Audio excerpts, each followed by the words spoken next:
けどあなたはかわいい薄葉の蝶々抱くにはあんまりか弱くて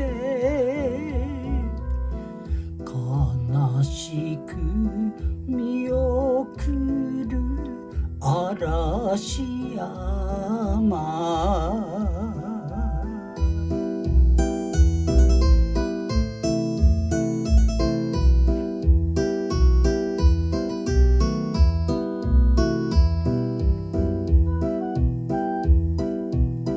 さ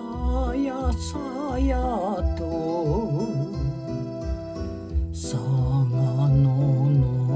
青竹風に鳴く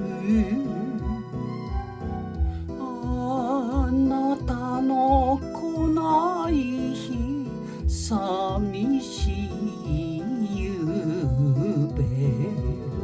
昔も今でも人の世は恋ゆえ泣くのか今日の秋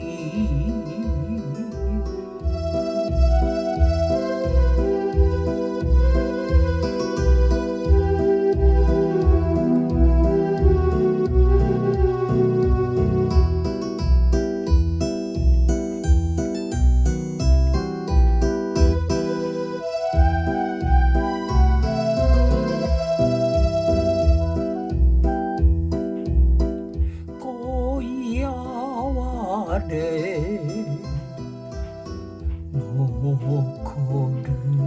あなたの置き手紙抱けばほのかに袖のかかおる消えゆくあの夢この夢おぼろ若い日寂しく鐘が鳴